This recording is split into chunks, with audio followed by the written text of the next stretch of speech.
Hello, and welcome to 5 Minutes with Nate. This month's topic, STEAM. Today I want to talk about AI. Many of you have been hearing about Chat GPT.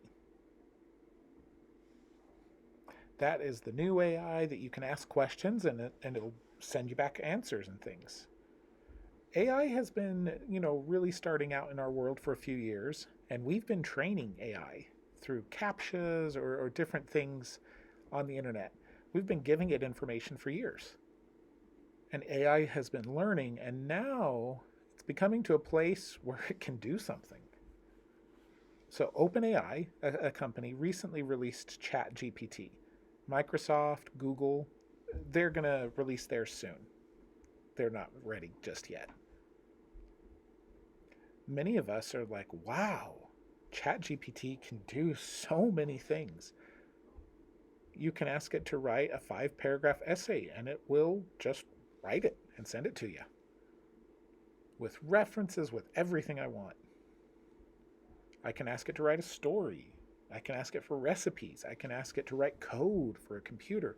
It can do so many things. So we need to discuss briefly some of the pros and cons. AI is going to spread everywhere. It's going to become part of everything. So to ignore it or push it aside is not realistic. Our world is going to be using that increasingly more. It's like when the internet first came into schools. We were kind of scared. How do we use it? What is it for? And then we've learned through time. And it's going to be the same thing with AI. Right now, how do we use it? What do we do with it? As we use it, it's going to become a normal part of our lives. Now, there are some negatives. Chat GPT is not connected to the internet for a few reasons, one of which being the internet is full of faults and misinformation. AI cannot tell the difference between right and wrong, good and bad. It can't. It has no morals. It has no ability to really analyze the quality of what it sees. It can't.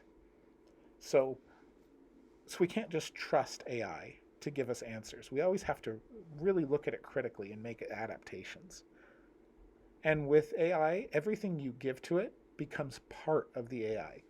Means if it's sensitive or private information that we give it, like a student's name, it will use that student's name in the system forever.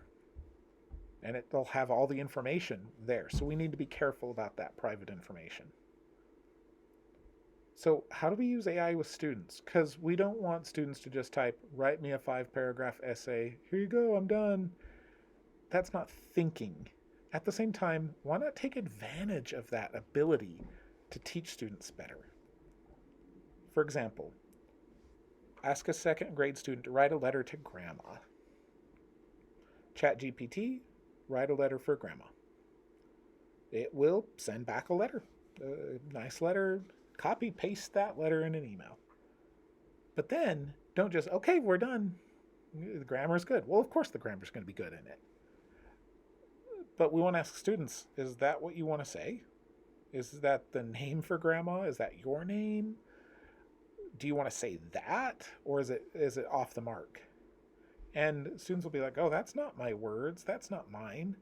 Then we go back and we edit and expand and add to our request. Teach students how to ask, how to request more expansion, more details. Do the detail work, and not through writing, but through the requesting process. Focus on the words and the details and expansions. Teach students to read critically, to really analyze what's there. Is that what I want? Yes or no? Instead of, oh, well, it told me that, thank you. Teach them to become more critical consumers. Instead of, the internet told me, don't just trust the internet automatically. Really take a look at it. Is it right or wrong? How can I, if it's a research essay, is the information right or wrong? How can I check the information? It becomes reading and writing practice through asking the AI to write it for me.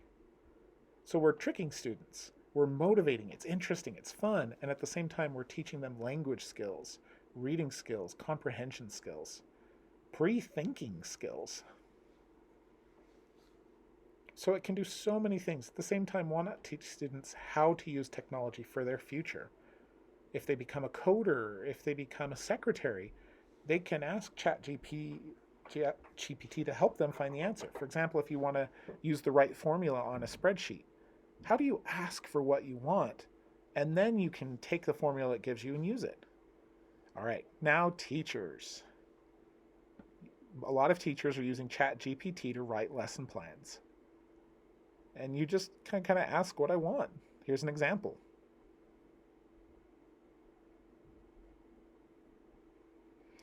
Other thing that they use it for is IEP goals. Now, don't give private information. Don't do that.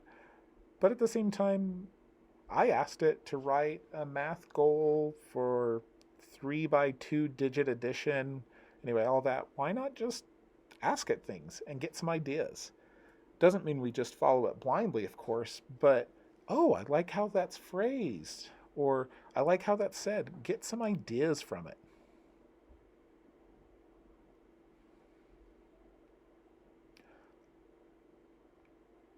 Maybe we need to write letters to parents back to school night. We're not sure what to write or how to start it.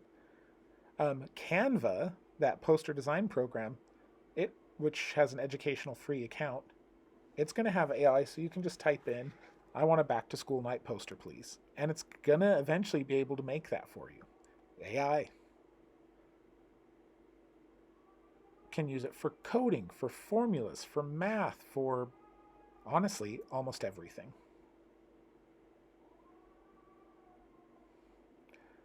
Understand it has limits. There's no internet connection, which means you can't say find something for me. Find a picture and insert a link. Like, you can't do that. It has limitations. But for rough ideas, for a starting place, why not go ahead and use it? AI is here to stay, and it's going to become more and more complex and more intelligent. So why not start now to take advantage of it for our classrooms? Through a fun, motivating, teaching students the ethics and accountability of using the internet. That's 5 Minutes with Nate. Have a great day.